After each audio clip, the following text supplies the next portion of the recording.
Assalamualaikum warahmatullahi wabarakatuh. Selamat pagi. Nama saya Rizky Mei Purwati, kelas 10 IPS 2, siswi dari SMA Negeri 1 Metro. Di sini saya akan membuat video tes format UKBM Geografi. Yang pertama, bab pertama, dinamika litosfer dan dampaknya terhadap kehidupan. Pahami materi tentang batuan penyusun kulit bumi yang ada pada BTP atau melalui internet. Pada gambar jenis batuan di atas, kelompok jenis batuan penyusun kulit bumi yaitu batuan beku atau igneous rocks, batuan sedimen atau sedimentary rocks, batuan metamorph atau metamorphic rocks. Berdasarkan gambar A, di atas jelaskan 3 jenis pergerakan lempeng tektonik. Yang pertama yaitu gerakan divergen. Gerakan divergen adalah gerakan lempeng-lempeng tektonik yang saling menjauh. Karena gerakan yang menjauh, timbul retakan-retakan yang menjadi jalan keluar magma. Magma naik ke permukaan dan mendesak permukaan bumi, sehingga menyebabkan terbentuknya lapisan-lapisan permukaan bumi yang baru. Yang kedua yaitu gerakan konvergen. Gerakan konvergen adalah gerakan lempeng-lempeng tektonik yang saling mendekat sehingga menimbulkan tumpukan. Oleh sebab itu, salah satu lempeng tektonik dan masuk ke bawah bagian lempeng lainnya. Yang ketiga yaitu gerakan sesar mendatar. Gerakan sesar mendatar adalah gerakan lempeng kulit bumi yang saling bergesekan dalam posisi yang sama, datar dan sejajar dengan berlawanan arah.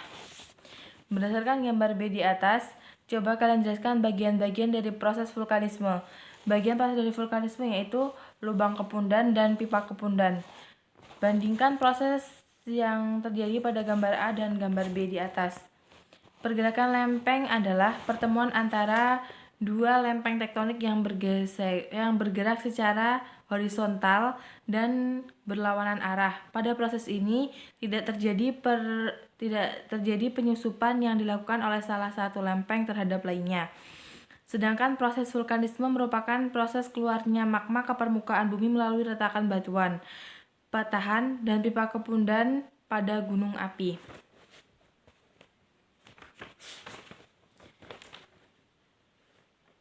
Bagaimana proses terjadinya batuan beku? Terbentuknya karena adanya magma yang mengeras atau mengalami pembekuan. Berdasarkan gambar siklus batuan, temukan proses terbentuknya 3 jenis batuan, yaitu batuan beku, batuan sedimen, dan batuan malihan atau batuan metamorfosis. Coba bandingkan antara batuan diamond atau intan dengan batuan grafit dan bagaimana prosesnya. Grafit dan intan adalah dua mineral yang paling menarik. Secara kimiawi, keduanya sama tetapi berbeda, yakni struktur kristalnya. Intan terbentuk akibat tekanan dan suhu sangat tinggi dari pergerakan lempeng tektonik yang menyebabkan karbon membentuk allotrop yang sangat keras, padat, dan berkilau bila dipotong. Grafit terbentuk ketika batuan organik kaya karbon menjadi sasaran panas dan tekanan tinggi baik di kerak bumi maupun pada mantel bumi. Grafit terbentuk melalui proses metamorfisme. Formasi geologi batuan metamorf dapat dijadikan paduan dalam memilah dan menentukan formasi pembawa grafit. Mengapa di Bangka dan Belitung didominasi oleh batuan granit yang mengandung mineral timah? Karena di Bangka Belitung pernah terjadi gunung meletus dan batuan granit adalah salah satu jenis batuan beku bersifat asam yang terbentuk dari proses pembekuan magma yang secara lambat di dalam permukaan bumi. Coba temukan jenis-jenis batuan pembentuk kulit bumi, yaitu batuan beku, batuan sedimen, batuan metamorf. Nama batuan beku, dasar penggolongan, tempat terbentuknya, jenis batuan, batu beku dalam, contoh batuannya granit, diorit, beku korok, contoh batuannya porfiri gabbio, beku luar, contoh batuannya andesit. Metamorfos kontak, contoh batuannya lakolit. Metamorfose dinamo, contoh batuannya batu lumpur. Metamorfose pneumatolis, contoh batuannya turmalin. Sedimen klastika, contoh batuannya batu pasir. Sedimen organik, contoh batuannya batu karang. Sedimen kimiawi, contoh batuannya limestone. Sedimen eaulis, contoh batuannya tanah los. Sedimen aquastis, contoh batuannya batu lempung. Sedimen marine, contoh batuannya batu karang. Sedimen galsial, contoh batuannya batu pasir. Sedimen teristris, contoh batuannya batu tuf. Sedimen fluviatis, contoh batuannya batu pasir. Sedimen limnis, contoh batuannya tuf danau. Ukuran butir lebih besar dari 256 mm, contoh batuannya bongkah. Ukuran butir 64-256 mm, contoh batuannya berangkal. Ukuran butir 4-64 mm, contoh batuannya kerakal. Ukuran butir 2-4 mm, contoh batuannya kerikil. Ukuran butir 1 atau 1/16 atau sampai 2 mm, contoh batuannya pasir kasar. Ukuran butir 1/256 sampai 1/16 mm, contoh batuannya lanau batu lanau. Ukuran butir lebih kecil dari 1/256 mm, contoh batuannya lempung batu lempung.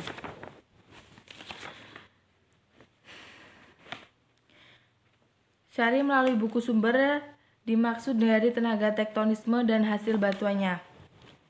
Tenaga tektonisme adalah proses yang terjadi akibat pergerakan, pengangkatan, lipatan, dan patahan pada struktur tanah di suatu daerah.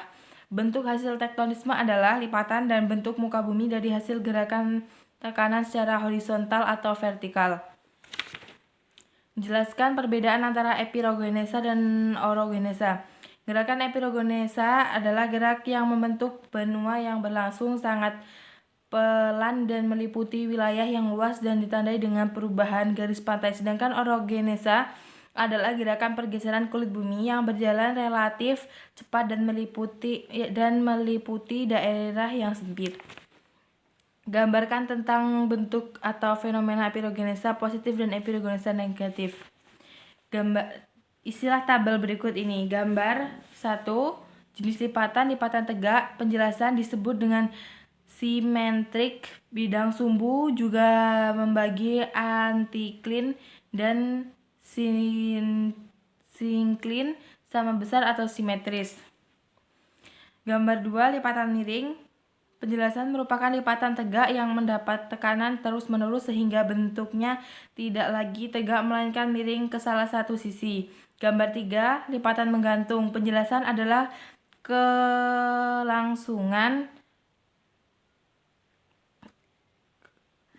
kelanjutan dari lipatan miring yang terus mendapat dorongan. Gambar 4. Jenis lipatan rebahan. Penjelasan disebut juga overturn fault. Puncak lipatan rebah terbentuk landai seperti suatu benda yang merebau. Penyebabnya adanya dorongan secara melintang yang berasal dari satu arah. Gambar 5. Jenis lipatan sesar sungkap. Penjelasan merupakan kelanjutan lipatan rebahan yang terus-menerus mendapat tekanan. Nama lainnya adalah overtures. Gambar 1. Jenis patahan normal fault. Penjelasan merupakan patahan yang memungkinkan satu blok atau fault wall lapisan batuan bergerak dengan arah relatif naik terhadap blok lainnya atau hanging wall. Gambar 2. Jenis patahan reserve fault. Penjelasan merupakan patahan dengan arah fault wall yang relatif turun dibanding hanging wall. Gambar 3. Strict wall. Penjelasan merupakan patahan yang arahnya relatif mendatar ke kiri atau ke kanan. Apa perbedaan antara ekskrusi dengan intrusi? Eksklusi magma merupakan proses keluarnya magma sampai pada permukaan bumi. Sedangkan intrusi magma merupakan naiknya magma di dalam lapisan litosfer yang memotong ke dalam lapisan-lapisan litosfer tetapi tidak mencapai permukaan bumi. Menemukan contoh bentuk-bentuk gunung berapi di Indonesia. 1. Kerucut berlapis atau strato, kalda atau kaldera, mar atau mar, kubah atau dom, perisai atau silt. Mengidentifikasi material yang dikeluarkan saat gunung erupsi. Bom atau batuan besar, terak atau batu yang ukurannya tidak beraturan 2 lebih kecil dari bom. Lapili atau kerikil, debu, batu apung, dan pasir. Menguraikan gejala post-vulkanis. 1. Munculnya sumber air panas. 2. Munculnya sumber gas antara lain solvatara, sumarol, dan moret. 3. Munculnya geyser, yaitu sumber air panas yang muncul secara berkala. 4. Munculnya sumber air mineral, yaitu sumber air yang mengandung larutan mineral. Menganalisis dampak dari letusan gunung berapi. Dampak yang bisa dirasakan hingga ke kota atau negara lain ialah pencemaran udara. Gas yang ikut disembur dari dalam perut bumi mengandung zat berbahaya seperti sulfur dioksida atau SO2, hidrogen sulfida H2S, nitrogen dioksida NO2, dan material debu lain yang biasanya mengandung racun. Lengkapilah tabel berikut. Jenis tipe letusan: Hawaii, keadaan lava sangat cair, keadaan dapur magma sangat dangkal, keadaan tekanan gas rendah. Jenis tipe letusan: Stromboli, keadaan lava sangat cair, keadaan dapur magma dangkal, keadaan tekanan gas sedang. Jenis tipe letusan: Vulcano, keadaan lava cair, keadaan dapur magma dangkal, keadaan tekanan gas sedang. Jenis tipe letusan: Merapi, keadaan lava kurang cair, keadaan dapur magma sangat dangkal, keadaan tekanan gas rendah. Jenis tipe letusan: Peret, keadaan lava cair, keadaan dapur magma sangat dalam, keadaan tekanan gas sangat tinggi. Jenis tipe letusan Pele, keadaan lava kurang cair, keadaan dapur magma dangkal, keadaan tekanan gas sangat tinggi. Jenis tipe letusan Sinfincat, keadaan lava kurang cair, keadaan dapur magma dangkal, keadaan tekanan gas sedang. Berdasarkan gambar akibat gempa di atas, coba kalian analisis jenis gempa yang terjadi, kemudian berapakah perkiraan kekuatan gempa yang terjadi menurut skala Richter. Gempa tektonik berskala 6 skala Richter. Gempa yang terjadi di dasar laut tidak semua menimbulkan tsunami. Sebutkan kondisi gempa yang memicu terjadinya tsunami, yaitu 1. Gempa bumi di bawah laut, 2. Letusan gunung berapi, 3. Longsor bawah laut, 4. Hantaman meteor. Jelaskan apa perbedaan antara gempa tektonik dengan gempa vulkanik. Gempa tektonik adalah gempa bumi yang disebabkan oleh pelepasan energi elastis yang tersimpan dalam lempeng tektonik. Sedangkan gempa vulkanik adalah gempa bumi yang disebabkan oleh kegiatan gunung api. Jelaskan dampak dari terjadinya gempa bumi. Menimbulkan kerusakan yang cukup parah pada bangunan seperti rumah, sekolah, gedung kantor, dan mal. Bila getaran gempanya besar, bangunan itu bisa saja roboh atau hancur. Goncangan gempa bisa menyebabkan instalasi air, gas, dan listrik rusak.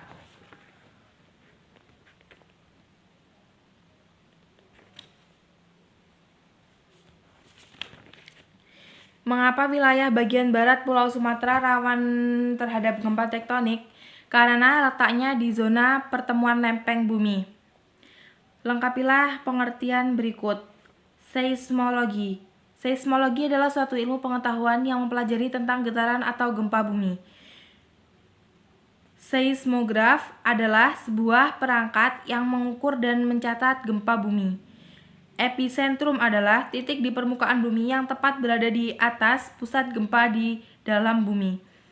Hipocentrum adalah suatu sumber gempa di kedalaman bumi tertentu.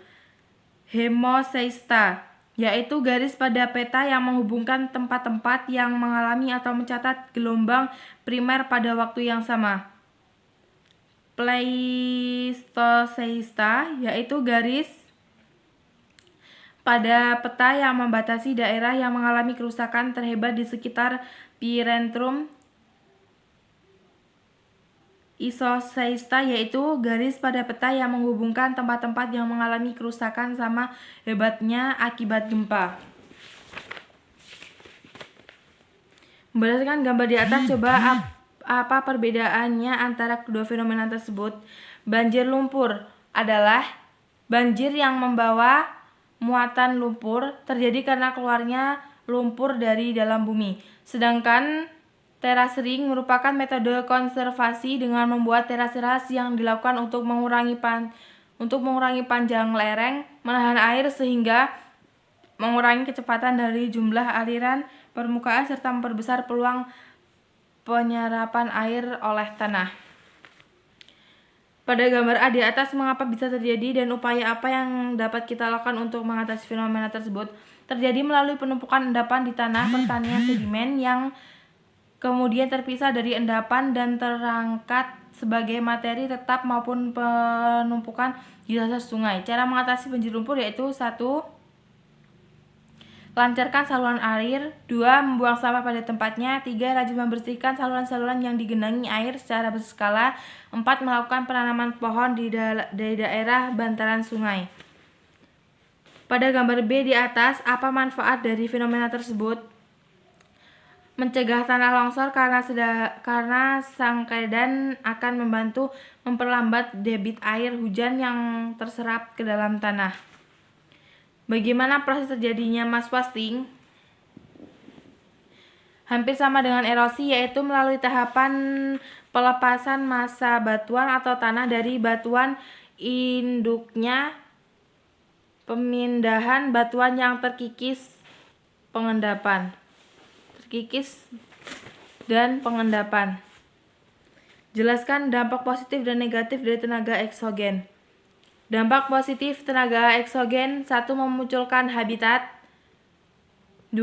Memperluas dataran di bumi. 3. Memperdekat barang-barang tambang ke permukaan bumi. Dampak negatif tenaga eksogen: 1. Kesuburan tanah berkurang karena tanah yang subur di permukaan bumi terus-menerus mengalami erosi setiap hujan deras. 2.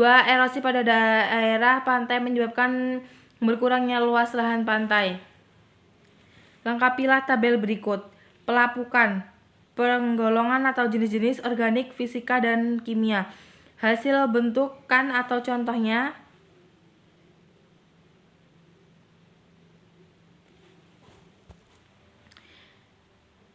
Hasil bentukan atau contohnya: pelapukan organik, tumbuhan lumut; pelapukan fisika, perubahan cuaca; pelapukan kimia, pelarutan batuan kapur dalam air dan pengkaratan. Tenaga eksogen: sedimentasi, akuatis, aeolis, dan marin. Hasil bentukan atau contohnya: delta, kipas aluvial, tanggul alam, dataran banjir, meander, danau tapal kuda, tombula dan spit, gumuk pasir. Erosi, penggolongan atau jenis-jenis. Erosi percikan, kulit atau lembar, alur, parik, longsor, tebing sungai. Hasil bentukan atau contohnya: erosi air sungai, erosi air laut atau abrasi, erosi es glacier, erosi angin atau korasi, erosi percik atau splashdown, erosi pemupukan atau NC lembar atau sheet erosion, erosi alur atau real erosion. 4. Tenaga eksogen mass wasting, yaitu landslide, yaitu penggolongannya tanah longsor atau landslide, dan longsoran batu atau rock slide, guguran batu atau rockfall, rayupan tanah atau soil rip, aliran lumpur atau mud flow, aliran tanah atau land flow atau earth flow. Contoh bentukan atau hasil bentukan atau contohnya landslide atau yang disebut dengan tanah longsor, earth flow yaitu tanah mengalir, subsidence yaitu amblesan atau tanah ambruk, mud flow yaitu lumpur mengalir, soil creep yaitu tanah merayap.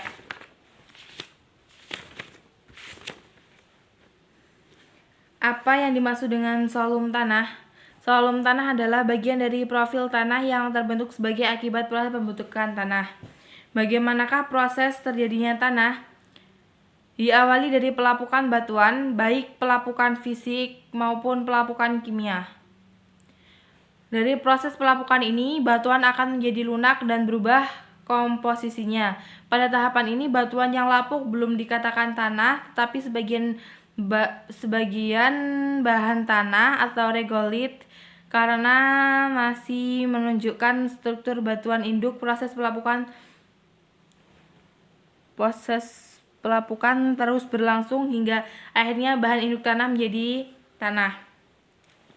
Jelaskan faktor-faktor yang mempengaruhi terbentuknya tanah. 1. Iklim sangat mempengaruhi proses terjadinya pelapukan pada batuan. Saat siang batuan terkena suhu yang panas dan pada malam terkena suhu yang dingin. Batuan akan mengalami proses pelapukan di bawah terjadinya hujan, maka proses penghancuran batuan akan semakin cepat. 2. Organisme. Akibat organisme yaitu seperti halnya pelapukan pada hewan maupun tumbuhan yang kemudian hasil dari pelapukan akan menjadi tanah yang disebut tanah organisasi. 3. Faktor topografi. Faktor topografi yaitu sangat berkaitan dengan kemiringan sebuah lereng. Semakin miring lereng tersebut akan menyebabkan terjadi erosi dan menjadi faktor terbentuknya tanah sedimen di daerah dataran rendah. 4. Bahan induk adalah asal terbentuknya tanah. Tanah yang terbentuk dari proses pelapukan akan memiliki ciri yang sama terhadap bahan induknya. 5. Faktor waktu mempengaruhi proses pembentukan tanah seperti usia tanah muda, dewasa, dan tanah tua. Apakah yang menyebabkan kerusakan tanah? Pembuangan limbah, kegiatan pertambangan, penebangan hutan, pembuangan sampah sembarangan, aktivitas manusia seperti teknik budidaya yang salah. Bagaimana upaya yang dapat dilakukan untuk mencegah dan menanggulangi kerusakan tanah? 1. Menumbuhkan kesadaran untuk membuang sampah pada tempatnya. 2. Mengurangi penggunaan pestisida. 3. Limbah deterjen tidak dibuang ke tanah. 4. Mengurangi penggunaan pupuk anorganik. F. Jelaskan dampak kerusakan tanah. 1. Penurunan produktif tanah, kehilangan unsur hara yang diperlukan tanaman. 3. Kualitas tanaman menurun. 4. Laju infiltrasi dan kemampuan tanah menahan air berkurang. 5. Struktur tanah menjadi rusak. 6. Erosi guli dan tebing atau longsor.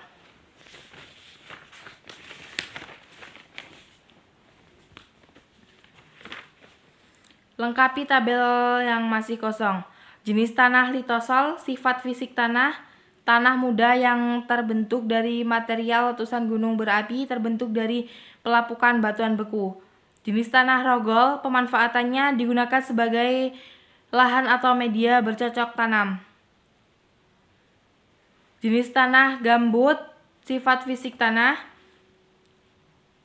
Tingkat dekomposisi tanah gambut, kerapatan lindak, irreversible, dan subsidence.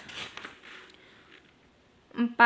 Jenis tanah laterit, persebarannya Kalimantan, Lampung, Jawa Barat, dan Jawa Timur. Jenis tanah aluvial, sifat fisik tanah diturunkan dari bahan-bahan yang diangkat dan diendapkan. Teksturnya berkaitan dengan laju air mendepositkan aluvium. Jenis tanah vulkanis atau andosol, pemanfaatannya di tempat yang bergelombang sangat cocok untuk ditanami sayuran, palawija, dan hortikultura lainnya. Sementara daerah yang miring lebih bagus ditanami tanaman perkebunan seperti kopi, kayu manis, dan lain-lain. Jenis tanah grumusol, persebarannya Jawa Tengah, Demak, Jepara, Pati, Rembang, Jawa Timur, dan Nusa Tenggara Timur. Jenis tanah mergel, sifat fisik tanah terdiri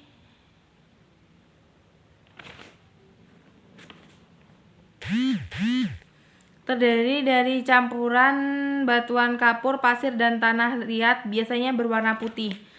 Jenis tanah kapur, sifat fisik tidak memiliki unsur hara atau sedikit kandungan unsur haranya, memiliki kandungan kalsium dan magnesium yang tinggi. Jenis tanah kaolin, sifat fisik berbutri, sangat halus, sangat plastis, kuat, kering, tinggi, susut sering dan susut bakar tinggi. Unsur bensinnya lebih tinggi dan kaplin karena warnanya bakarnya dan warna bakarnya abu-abu muda, warna mentahnya abu-abu atau kehitaman karena banyak mengandung karbon. Sekian materi dari bab 1. Wassalamualaikum warahmatullahi wabarakatuh.